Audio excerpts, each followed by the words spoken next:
नमस्कार साथियों, आप सभी का हमारे YouTube चैनल पर बहुत बहुत स्वागत है। तो आज दोस्तों हम BSTC फर्स्ट ईयर का जो सेकंड पेपर है उसकी यूनिट नंबर 3 पढ़ेंगे। और यूनिट नंबर 3 का नाम है समसामयिकी शैक्षिक चिंतन प्रथम। तो इसके अंदर हम पढ़ने वाले हैं विभिन्न प्रकार के टॉपिक, जैसे हमारे ये वाले टॉपिक इसके अंदर आते हैं। तो इन टॉपिकों में से मोस्ट क्वेश्चन आपके कौन से हैं वो आप लोगों को याद रखना है। और साथ ही साथ आप लोग हमारे टेलीग्राम ग्रुप को ज्वाइन कर लीजिए। उसमें आप लोगों को सारी चीज़ें अवेलेबल होंगी, इन्फॉर्मेशन भी आपको उसमें मिलती रहेगी एग्ज़ाम की। और हमारे 20 मॉडल पेपर आपको दिए जा रहे हैं। 20 मॉडल पेपर है साथियों। अगर आप लोग इन क्लासों को नहीं पढ़ेंगे तो कोई दिक्कत वाली बात नहीं है, लेकिन आप अगर इन 20 मॉडल पेपरों को पढ़ के चले जाएंगे ना एप्लीकेशन से, तो आपके सारे के सारे लगभग प्रश्न 70% अंक आप लोग डायरेक्टली उन मॉडल पेपरों के प्रश्न आंसर को पढ़ करके आप ला सकते हो। 70+% आपके आराम से बन जाएंगे, चिंता मत कीजिए, वो हमारी टेंशन है। ठीक है, तो चलिए पहला क्वेश्चन आप लोगों का यहाँ पर आता है। जो यूट्यूब से प्री क्लास लेना चाहता है यूट्यूब से लीजिए। और आप जो मॉडल पेपर जो मैं आपको दे रहा हूँ 20 मॉडल पेपर हैं हमारे, उन मॉडल पेपरों को आप तैयार कीजिएगा। बहुत रट्टा मार के आपके आसानी से 70+% आराम से बन जाएंगे, जैसे पिछली बार भी हमारे बच्चों ने बनाए थे। ठीक है, तो अब आइए हम लोग पढ़ते हैं। पहला प्रश्न आप लोगों का आता है कि अरविंद ने श्री माँ किसको कहा है। बहुत अच्छा क्वेश्चन है। श्री माँ की उपाधि अरविंद साहब ने किसको दी है? सिस्टर निवेदिता को दी है भाई। आंसर हो जाएगा सिस्टर निवेदिता। क्लियर, एक प्रश्न तो आपका ये हो गया। दूसरा है कि परस्पर सहयोग से सीखने के आधार को किस शैक्षिक चिंतक ने शिक्षण विधि में अपनाया था? तो वो थे हमारे अरविंद घोष। कौन थे? अरविंद घोष। नेक्स्ट है कि इंटीग्रल शिक्षा के संस्थापक यानी प्रवर्तक अगर आपसे पूछा जाए तब भी आंसर क्या हो जाएगा आपका? श्री अरविंद घोष ही थे भाई। क्लियर। अगला क्वेश्चन है आपका, आनंद युक्त कर्म ही सर्वोत्तम कर्म है, ये मत किसका था? ये मत था हमारे गुरुदेव रविंद्रनाथ टैगोर का कथन था ये। ठीक है ना, ये मानते थे। भारत में किस शिक्षा शास्त्री को उनके गीतांजलि उपन्यास के लिए नोबेल पुरस्कार से सम्मानित किया गया था? तो ये प्रश्न बहुत वेरी वेरी इंपॉर्टेंट है, आप लगाइए। इस क्वेश्चन का आंसर हो जाएगा आपका रविंद्रनाथ टैगोर, जिनके लिए गीतांजलि जो उपन्यास है, उनका उपन्यास पूछा जाए तो गीतांजलि है। और इसी के वजह से रविंद्रनाथ टैगोर को नोबेल पुरस्कार भी दिया गया था। और रविंद्रनाथ टैगोर याद रखना वो प्रकृतिवादी विचारधारा के व्यक्ति थे। क्लियर। नेक्स्ट क्वेश्चन आता है अपना कि भाई रविंद्रनाथ टैगोर ने कौन सी शिक्षण संस्था स्थापित की थी? तो उन्होंने की थी विश्व भारती शिक्षण संस्थान। तो ये दो प्रश्न है अपना। एक तो स्थापना की थी संस्था की विश्व भारती, और नोबेल पुरस्कार किसको दिया गया था? याद रखना रविंद्रनाथ टैगोर को। दोनों ही प्रश्न इंपॉर्टेंट हैं और एक आपको एग्जाम में मिल जाएगा इस यूनिट से। आगे का क्वेश्चन है कि विद्यालय आत्मबोध का आधार है, ये कथन किसका है? ये कथन है हमारा फ्रॉबेल साहब का। ठीक है, जिन्होंने किंडरगार्टन पद्धति का जनक भी माना जाता है। नेक्स्ट क्वेश्चन अपना आता है, देखिए। अब देखिए अगला क्वेश्चन आप लोगों का है, पुस्तकों की अपेक्षा अप्रत्यक्ष रूप से जीवित व्यक्ति को जानने का प्रयास करना ही सच्ची शिक्षा है, ये कथन भी किसका है? रविंद्रनाथ टैगोर का है भाई। ठीक है ना, आप टेलीग्राम को ज्वाइन करें फटाफट से। और जैसे ही आपके एसटीसी के एग्जाम में खत्म होंगी ना, आपको तुरंत ही रीट की क्लास चलाई जाएगी। और रीट की क्लासें मिलेंगी आपको निर्मल क्लासेस करौली यूट्यूब चैनल पर। क्वेश्चन है आपका, महात्मा गांधी की जो शिक्षा पद्धति थी वो कौन सी थी? याद रखना आप लोग, इसको बोलेंगे हम बेसिक शिक्षा पद्धति, यानी कि आधारभूत शिक्षा प्रणाली के प्रवर्तक थे महात्मा गांधी जी। ठीक है, तो बी ऑप्शन इसका राइट हो जाएगा ना। अगला क्वेश्चन देखेंगे आप लोग, यहाँ पर आइए। शिक्षा से मेरा अभिप्राय बालक और मनुष्य के शरीर, मस्तिष्क और आत्मा में पाए जाने वाले सर्वोत्तम गुणों का विकास करना। शिक्षा की ये जो परिभाषा दी है साथियों, वो किस बंदे ने दी है? याद रखना वो महात्मा गांधी ने ही दी है। ठीक है ना, महात्मा गांधी की ये दो परिभाषाएं हैं और बहुत ज़्यादा फेमस भी हैं ये। और महात्मा गांधी की जो समाज की व्यवस्था थी, उस व्यवस्था की जो आदर्श इकाई मानते थे वो मानते थे आत्मनिर्भर गांव। और क्या कहते थे सुनिए आप लोग, आत्मनिर्भर गांव का मतलब समझिए आप लोग कि गांधी जी ने कहा था कि हमारे देश की लगभग 75% आबादी वो गांवों में निर्भर करती है, और हमारे देश का जो भविष्य है वो पूरा गांवों में ही तो निर्भर करता है। इसीलिए गांधी जी एक समाज व्यवस्था की आदर्श इकाई एक आत्मनिर्भर ग्रामीण क्षेत्र को मानते थे। क्लियर। और याद रखना आप लोग, गांधी जी ने टैगोर को उपाधि कौन सी दी थी? तो वो दी थी साथियों गुरुदेव की। रविंद्रनाथ टैगोर उनका पूरा नाम था, लेकिन गुरुदेव रविंद्रनाथ टैगोर पूरा कह के किसने बुलाया था? गुरुदेव किसने कहा था सबसे पहले? गांधी जी ने कहा था टैगोर को। क्लियर? और अब आपको अगला प्रश्न हम बताते हैं, देखिए। अब आते हैं डॉक्टर बाबा साहब के बारे में। भीमराव अंबेडकर के बारे की शैक्षिक प्रधानता क्या थी भाई? कि वो दलित वर्ग की शिक्षा को आगे बढ़ाना चाहते थे। क्लियर? नेक्स्ट है अपना अगला क्वेश्चन, देखिए यहाँ पर आइए। शिक्षा उस सन्निहित पूर्णता का प्रकाश है जो मनुष्य में पहले ही विद्वान है। यह परिभाषा किसने दी थी? ये परिभाषा स्वामी विवेकानंद जी ने दी थी। ठीक है ना? स्वामी विवेकानंद जी बहुत अच्छे खासे आदमी थे और इनके जन्म दिवस को युवा दिवस के रूप में माना जाता है।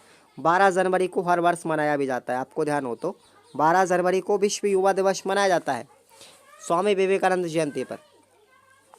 और स्वामी जी ने जिस धर्म सम्मेलन में भाग लिया था वो कहाँ पर है? वो शिकागो धर्म सम्मेलन था अमेरिका के अंदर। शिकागो धर्म सम्मेलन था अमेरिका के अंतर्गत। और रामकृष्ण इनके गुरुदेव थे। और रामकृष्ण मिशन की स्थापना किसने की थी? स्वामी विवेकानंद ने ही की थी भाई। इनके गुरु का नाम था रामकृष्ण परमहंस। एकाग्रता शिक्षण की कुंजी है। एकाग्रता को शिक्षण विधि का आवश्यक आधार किस शिक्षाविद ने माना है? वो भी किसने माना है? स्वामी विवेकानंद जी ने माना है साथियों। तो ये आप लोग याद रखेंगे, ये अच्छा क्वेश्चन भी है, तो इसको रट्टा मार लेना। आगे बढ़ते हैं हम अगले क्वेश्चन पर। अब आते हैं, अगला क्वेश्चन है हमारा, यहाँ पर आइए। प्रश्न है अपना ये वाला कि अरविंद घोष ने इंटरनेशनल सेंटर ऑफ एजुकेशन की स्थापना किसने की थी? Shri Aurobindo international centre of education, इनके नाम पर जो स्थापना की थी वो किसने की थी? याद रखना, उनकी एक शिष्या का नाम था जिसका नाम था मीरा अल्फसा। क्या नाम था? मीरा अल्फसा था। और उन्होंने स्थापना की थी 1952 में। किसकी की थी? Aurobindo international centre of education की स्थापना की थी। किसने? मीरा अल्फसा ने की थी 1952 के अंदर। अब हम बात करते हैं अरविंद के शिक्षा दर्शन की 2 विशेषताएं कौन कौन सी हैं? तो ये आप लोग याद रखना, आध्यात्मिक साधना, योग और ब्रह्मचार्य उनके शिक्षा दर्शन के आधार थे, पहली विशेषता। दूसरी विशेषता है कि वे शिक्षण में बालक की अभिरुचियों को महत्वपूर्ण स्थान देते थे। क्लियर? 2 याद रखना। अगला है अपना क्रमिक शिक्षण पद्धति जो है किन सिद्धांतों पर आधारित है? ये प्रश्न इंपॉर्टेंट भी है, अरविंद घोष का है ये। तो अरविंद घोष ने जो क्रमिक शिक्षा पद्धति थी उसको अपनाया था। ये किन सिद्धांतों पर आधारित थे? तो याद रखना, इसके प्रतिपादन अरविंद घोष ने किया था। और ये इसे जो शिक्षा पद्धति है इसके कई प्रमुख तत्व भी हैं, जैसे करके सीखना। ठीक है? प्रोजेक्ट मेथड की तरह, जैसे लर्निंग बाय डूइंग, करके सीखना, विद्यार्थी का सहयोग, विद्यार्थी की स्वतंत्रता, प्रेम एवं सहानुभूति का प्रदर्शन, विद्यार्थी की रुचियों का अध्ययन, शिक्षा का माध्यम यानी मातृभाषा होनी चाहिए शिक्षा, विद्यार्थी के निजी प्रयास व निजी अनुभव को प्रोत्साहन देना, और विषयों की प्रकृति के अनुसार विद्यार्थी की शक्तियों का प्रयोग करना। ये प्रमुख तत्व थे क्रमिक शिक्षण विधि के। तो ये आप लोग याद रख के जाना है भैया, बिल्कुल भूलना नहीं है। अब हम बात करते हैं, अगला प्रश्न है महात्मा गांधी की विचारधारा, ठीक है ना, उसके 2 तत्व, 2 प्रमुख पक्ष कौन कौन से हैं? तो उन्होंने जोड़ दिया था कि शिक्षा स्वावलंबी होनी चाहिए और शिक्षा से संबंध के सिद्धांत पर आधारित होनी चाहिए। तो ये 2 पक्ष रखे थे अपनी विचारधारा के अंदर, जो आप लोगों को याद करके जाना है। अगला है, नेक्स्ट है अपना प्रश्न है, देखेंगे ये देखिए, जे कृष्णमूर्ति ने शिक्षा पर कौन कौन सी पुस्तकें लिखी थी भैया? ये पुस्तक आपको याद रख के जानी है। और पुस्तकें लिखी थी उन्होंने 3। पहली पुस्तक का नाम है एजुकेशन एंड द सिग्निफिकेंस, 1953 में लिखी थी। दूसरी पुस्तक का नाम था ऑन एजुकेशन, 1974 में लिखी थी। और तीसरी पुस्तक का नाम है बिगिनिंग्स ऑफ लर्निंग, ये 1978 में लिखी थी। तो याद रखना, ये जे कृष्णमूर्ति की 3 पुस्तकें हैं भैया, है ना, अच्छे से याद रख के जाना। अब हम बात करेंगे विवेकानंद के अनुसार शिक्षा का अर्थ क्या है? बहुत अच्छा प्रश्न है ये भी। तो देखेंगे, अरे पढ़ते रहिए, 30 मिनट में कोई फर्क नहीं पड़ने वाला, मस्तिष्क पे जोर मत डालिए इतना, और आराम से तसल्ली के साथ सुनिए। विवेकानंद के अनुसार शिक्षा का अर्थ केवल उन सूचनाओं से ही नहीं है जो बालक के मस्तिष्क में बलपूर्वक ठूंसा जाता है। अरे उन्होंने लिखा है कि यदि शिक्षा का अर्थ सूचनाओं से होता है तो पुस्तकालय संसार के सर्वश्रेष्ठ संत होते हुए विश्व कोश ऋषि माने जाते। स्वामी विवेकानंद के अनुसार शिक्षा उस सन्निहित पूर्णता का प्रकाश है जो मनुष्य में पहले से ही विद्वान है। और याद रखना, यही परिभाषा मैंने आपको ऑब्जेक्ट प्रश्नों में बताई है, ठीक है ना, यही मानते हैं वो। ऐसी शिक्षा होनी चाहिए हमारे देश के अंदर। अब हम बात करते हैं विवेकानंद के अनुसार शिक्षा के उद्देश्य कैसे होने चाहिए।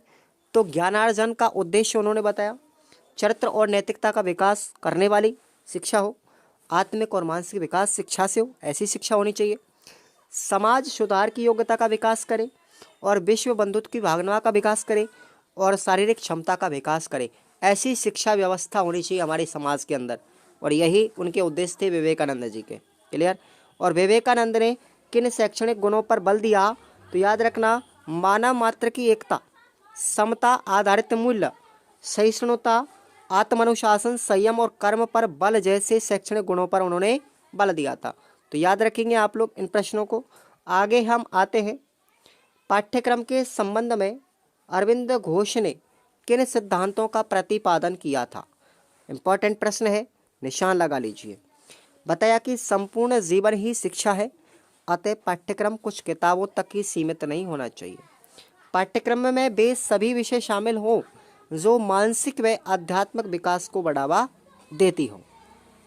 और बताया उन्होंने कि पाठ्यक्रम में व्यक्तिगत आवश्यकताओं को पूरा करने का लचीलापन हो। ये उपरोक्त सिद्धांतों के आधार पर प्रारंभिक तथा माध्यमिक व उच्च स्तर पर पाठ्यक्रम के विषय निम्न प्रकार से शामिल होने चाहिए। तो किस तरीके से बताया था उन्होंने कि प्राथमिक शिक्षा में कौन कौन से विषय आने चाहिए, जैसे मातृभाषा, अंग्रेजी, सामान्य विज्ञान, सामाजिक अध्ययन, गणित और चित्रकला। जबकि माध्यमिक व उच्च माध्यमिक शिक्षा में क्या बताया कि मातृभाषा, अंग्रेजी, फ्रेंच, गणित, सामाजिक अध्ययन, भौतिक शास्त्र, रसायन शास्त्र, जीव विज्ञान, वनस्पति विज्ञान, स्वास्थ्य विज्ञान, भूगर्भ विज्ञान और चित्रकला, ये सब आने चाहिए। ठीक है, तो ये आपको याद रखना है। अगला प्रश्न है आपका, मीरा अल्पसा ने शिक्षक की किन विशेषताओं का उल्लेख किया है भाई, बताइए। तो मीरा अल्पसा ने शिक्षक की विशेषता बताई है। बहुत अच्छा प्रश्न भी है ये, पढ़ लीजिए एक बार। एक अच्छा शिक्षक होने के लिए पहले उसका एक संत, नायक व अच्छा योगी होना जरूरी है। वह अनुशासित व समग्र व्यक्तित्व वाला होना चाहिए। वह अपने अहम का त्याग करे, यानी घमंड का त्याग करे, मन पर काबू करने वाला होना चाहिए। शिक्षक स्वयं बच्चों के साथ आगे बढ़े, ऐसा होना चाहिए। शिक्षक का सम्मान करने के लिए शिक्षक को सम्मान का पात्र भी होना जरूरी है, यानी कि एक सम्मानीय शिक्षक होना जरूरी है। ठीक है ना। अब अरविंद घोष का जो शिक्षण अधिगम सिद्धांत है, ये बहुत अच्छा प्रश्न है। अरविंद के अनुसार शिक्षण अधिगम सिद्धांत क्या है, जरा ये भी आप लोग प्रश्न पढ़िए। पहला सिद्धांत है कि कुछ भी सिखाया नहीं जा सकता, लेकिन सब कुछ सिखाया जा सकता है। शिक्षक एक सहयोगी व मार्गदर्शक है, न कि एक निर्देश देने वाला। वह बच्चों में ज्ञान को उड़ेलता है नहीं, बल्कि बच्चे में पहले से ही मौजूद ज्ञान को प्राप्त करने का रास्ता दिखाता है। मैं आपको रास्ता दिखा रहा हूँ, ठीक है। आपके पास ऑलरेडी पहले पूर्व ज्ञान है, लेकिन मैं उस पूर्व ज्ञान को नवीन ज्ञान के साथ में जोड़ने की कोशिश कर रहा हूँ। यही क्या होता है, एक शिक्षक का मार्गदर्शन करता होता है। शिक्षक एक मार्गदर्शन, मैं आपको आदेश नहीं दे रहा, आपको निर्देश नहीं दे रहा, केवल मैं आपका सहयोग कर रहा हूँ, आपका मार्गदर्शन कर रहा हूँ। दूसरा सिद्धांत बताया कि बच्चों में मौजूद आध्यात्मिक शक्ति को अनदेखा कर बच्चों को शिक्षक व माता पिता की इच्छाओं को अनुरूप ढालना गलत है। बच्चे को स्वतंत्र छोड़ो, तब जा करके काम चलेगा। ठीक है। शिक्षण का तीसरा सिद्धांत कि निकट से दूर, ज्ञात से अज्ञात शिक्षण के लिए कार्य करवाना। शिक्षा बच्चे को प्रकृति के अनुसार होनी चाहिए, बच्चे की प्रकृति के अनुसार। अरविंद कहते हैं कि मनुष्य की प्रकृति उसकी आत्मा के अतीत, उसकी आनुवंशिकता व उसके वातावरण के अनुसार ढली होती है। तो ये आपके सिद्धांत याद रखना, अरविंद घोष के 3 अधिगम के सिद्धांत हैं। बहुत अच्छा प्रश्न भी है साथियों। अब हम बात करते हैं, देखिए शांति निकेतन जो विद्यालय था, जो टैगोर के द्वारा स्थापित किया गया था। इंपॉर्टेंट क्वेश्चन है, पूछा जाएगा आपसे ऑब्जेक्टिव में भी कि शांति निकेतन की स्थापना किसके द्वारा की गई थी, तो टैगोर के द्वारा की गई थी। तो एक टैगोर का एक शांति निकेतन विद्यालय था ये। तो अब इसके कौन कौन से गुण थे, इनकी विशेषताएं क्या थी इस विद्यालय की, ज़रा ये आप लोगों को इस प्रश्न में पूछा गया है। तो चलिए, टैगोर ने कला को शिक्षा के बहुत नज़दीक माना। हस्तशिल्प उनके विद्यालय यानी शांति निकेतन में शिक्षा का एक मूलभूत विषय था। यहाँ सभी बच्चों को एक ना एक व्यवसाय सिखाना अनिवार्य था। एक अन्य मुख्य गतिविधियों के अंतर्गत जैसे कृषि, ऋण, सिंचाई, अन्न भंडार आदि के लिए भी कुछ समितियां गठित थी। ग्रामीणों से अपेक्षा थी कि वे अपने आय बढ़ाने के लिए ग्रामोद्योग अपनाएं। गांव के विद्यालयों की देखभाल, चलने वाले पुस्तकालयों का संचालन, स्काउट जैसी गतिविधियों द्वारा सामाजिक व सांस्कृतिक कार्यक्रमों का आयोजन, डिस्पेंसरी व मातृ शिशु कल्याण केंद्र भी शुरू होने चाहिए। ये गुण था उनका। शांति निकेतन का उद्देश्य था, क्या था कि कार्य को आनंद को शामिल करना चाहिए, यानी कार्य के अंदर आनंद भी आना चाहिए भाई। पिकनिक, भ्रमण, संगीत, नाट्य, सामाजिक धार्मिक समारोह यहाँ के नियमित गतिविधियों में सम्मिलित हों। गांवों की जिंदगी में उत्साह लाने के लिए ही इन उत्सवों ने बच्चों व बड़ों को मिलजुल कर काम करने के लिए अवसर भी उपलब्ध करवाए। शांति निकेतन में प्रयोग में लाया गया ग्रामीण विकास कार्यक्रम गांव के विकास के लिए उपयुक्त कार्यक्रम के रूप में भारत की पंचवर्षीय योजना में भी अपनाया गया था। तो इम्पोर्टेंट प्रश्न बना, पंचवर्षीय योजना में भी ये ग्रामीण विकास कार्यक्रम को अपनाया गया था, जो शांति निकेतन में पहले फॉलो किया जाता था भाई। ठीक है ना। अब हम बात करते हैं, अगला प्रश्न देखेंगे। पाठ्यक्रम के संबंध में टैगोर जी के क्या विचार थे, ज़रा आप लोग इस प्रश्न को देखेंगे, इम्पोर्टेंट भी है। पाठ्यक्रम का स्वरूप उतना ही व्यापक होना चाहिए जितना कि शिक्षा का। पाठ्यक्रम का प्रयास संपूर्ण व्यक्तित्व विकास के लिए हो। इस संबंध में उन्होंने कहा कि मेरी इच्छा थी कि मैं शांति निकेतन आश्रम में संस्कृति के अध्ययन के लिए विशाल रूप में एक क्षेत्र स्थापित करूं, जहां पाठ्य पुस्तकों के आधार पर संकुचित अध्ययन ही ना हो, बल्कि समस्त प्रकार की कला एवं शिल्प, नृत्य और संगीत तथा क्रीड़ाओं का प्रयोग हो, जो ग्रामीणों की सेवा में सहायक सिद्ध हो सके। अगले विचार थे उन्होंने ऐसे पाठ्यक्रम का समर्थन किया जो हमारे दिन प्रतिदिन के जीवन से संबंधित हो। पाठ्यक्रम को व्यावहारिक बनाने के उद्देश्य टैगोर ने पाठ्य पुस्तिका का निर्माण भी किया। और याद रखना, टैगोर ने स्वयं इसको क्या बनाया, क्षेत्र अध्ययन की संज्ञा भी दी थी। वे विद्यालय के वातावरण को पाठ्यक्रम का अंग मानते थे, जिसका शिक्षा योजना में महत्वपूर्ण स्थान भी था। क्लियर भाई। तो ये आपको टैगोर से संबंधित पढ़ना है। बाकी अब हम लोग आगे बढ़ते हैं। प्रश्न ये पढ़िए आप लोग, क्या मातृभाषा को शिक्षा का माध्यम बनाने में गांधी जी के विचार से आप सहमत हैं? तर्क सहित उत्तर दीजिए। ऐसे ही प्रश्न एग्जाम में ज़्यादातर पूछे जाते हैं कि आपके विचार स्पष्ट करने होते हैं। ठीक है ना। तो देखेंगे, मातृभाषा को शिक्षा का माध्यम बनाने के गांधी जी के विचार से हम पूरी तरह सहमत हैं। गांधी जी मातृभाषा को शिक्षा की नींव मानते थे। उनके अनुसार मातृभाषा एक ऐसा साधन है जिसके द्वारा विद्यार्थी को अपने देश के विचारों, भावनाओं और आकांक्षाओं की बहुत बड़ी विरासत हासिल होती है। मातृभाषा को शिक्षण का माध्यम रखने के पीछे गांधी जी का एक तर्क यह भी था कि विद्यार्थी बालक के शुरुआती वर्णों में अपनी मातृभाषा में ही अपनी बात को ज़्यादा स्पष्टता के साथ रख सकता है। उपरोक्त तथ्य शिक्षा के नवीन मनोवैज्ञानिक सिद्धांतों के प्रति भी अनुकूल है। इसलिए गांधी जी के उपरोक्त विचारधारा से हम पूरी तरह सहमत हैं कि, और आज भी आरटी जो अधिनियम, मैं आपको थोड़ा बता दूं, आरटी अधिनियम 2009 जो है साथियों, ये भी कक्षा 1 से लेकर के 8वीं तक के बच्चों को मातृभाषा में ही शिक्षा देने की बात करता है। तो गांधी जी क्यों नहीं करते? बिल्कुल करते। तो चलिए साथियों, अगला प्रश्न आता है हमारा, बहुत इंपॉर्टेंट और जोर शोर के साथ बड़ा प्रश्न है ये। ठीक है ना। शिक्षा एक उपकरण एवं हथियार की तरह है। अम्बेडकर जी का ऐसा कहने के पीछे क्या तात्पर्य है? तो चलिए, ठीक है ना, यानी कहने का मतलब यह है कि अम्बेडकर जी के अनुसार शिक्षा का दर्शन स्वरूप कैसा था।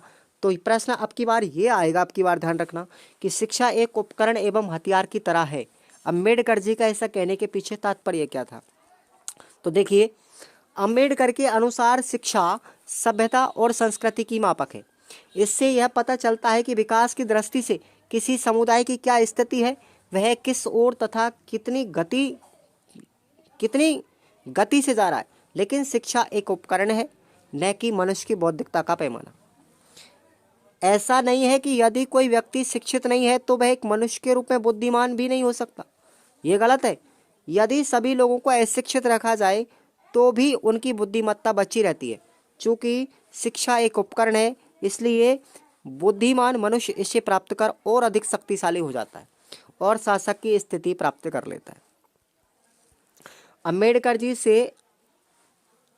जी शिक्षा से अधिक मनुष्य की मूल बुद्धिमत्ता को महत्वपूर्ण मानते हैं।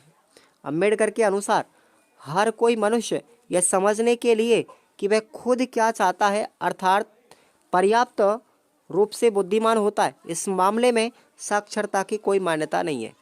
एक मनुष्य निरक्षर होकर भी बहुत बुद्धिमान हो सकता है, लेकिन समाज में कुछ लोग शिक्षा प्राप्त करके दूसरों पर अपना प्रभुत्व कायम कर लेते हैं। अतः अम्बेडकर चाहते थे कि समाज के हाशिए के लोग भी शिक्षा प्राप्त करें ताकि वे अपने अस्तित्व को कायम रख सकते। इन्होंने ज़्यादातर, मैं बात करूं यहाँ पर सीधा सीधा, तो अम्बेडकर जी ने एक बात कही थी कि सवर्ण की बराबरी में ही दलित वर्ग को भी शिक्षा का अधिकार प्राप्त होना चाहिए। इन्होंने दलित शिक्षा को बढ़ावा दिया था भाई। किसको दिया था? दलित वर्ग की शिक्षा को बढ़ावा दिया था। कुल मिलाकर के बात यही थी। अब हम बात करते हैं, अगले प्रश्न पर आते हैं। देखिए, टैगोर का हमने पढ़ लिया था। अब विवेकानंद का शिक्षण अधिगम सिद्धांत, ये भी आपको याद कर लेना है कि ज्ञान व्यक्ति के अंदर विद्वान है और शिक्षा द्वारा उसका प्रकटीकरण होता है। शिक्षा ज्ञान की सर्जक न होकर के उसके अर्जन का माध्यम है। शिक्षा का वास्तविक उद्देश्य व्यक्ति के आत्मिक एवं शारीरिक, आध्यात्मिक एवं भौतिक दोनों ही पक्षों का संतुलन व समुचित विकास करना है, न कि उसे सूचना प्राप्ति तक सीमित करना। शिक्षा अंधकार से प्रकाश की ओर, अज्ञान से ज्ञान की ओर, असत से सत की ओर ले जाकर मानव को मानवीय गुण व बोध से ओतप्रोत करती है। तो ये अधिगम का सिद्धांत है अपना विवेकानंद जी का। क्लियर भैया? तो ये आप लोगों को याद करके जाना है भाई। अब हम बात करते हैं, अगला प्रश्न देखेंगे, अरविंद घोष के शैक्षिक दर्शन की विशेषताएं। ये प्रश्न अपना ऊपर पढ़ चुके हैं हम ऑलरेडी, इसको छोटे प्रश्नों में भी, तो ये भी आप लोग निशान लगा लीजिए। अब बात रहती है निबंधात्मक प्रश्नों की। तो निबंधात्मक प्रश्न मैं यहाँ नहीं पढ़ाऊंगा इन क्लासों के अंदर, क्योंकि मैं ऑलरेडी इनको हम ऐप में पढ़ा चुके हैं भाई।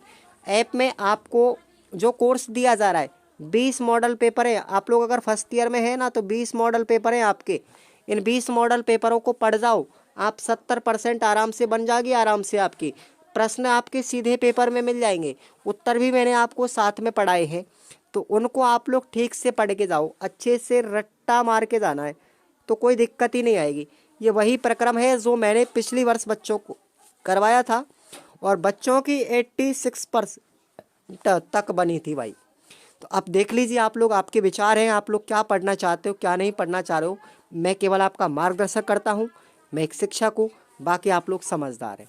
आप अपनी पढ़ाई को जारी रखिए और तैयारी को लगातार करते रहिए और देखते हैं रिजल्ट क्या निकलता है। मैं केवल रिजल्ट देखता हूँ, मेहनत नहीं देखता। मेहनत तो लोग खुद ही अपने आप में देखते हैं, दुनिया तो आपका रिजल्ट ही देखती है। तो वही रिजल्ट मैं दिखाता हूँ बच्चों को।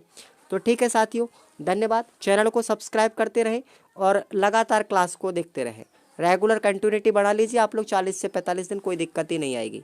फिर बाद में आपको ऐसा महसूस नहीं होगा कि मैं पढ़ के नहीं गया था।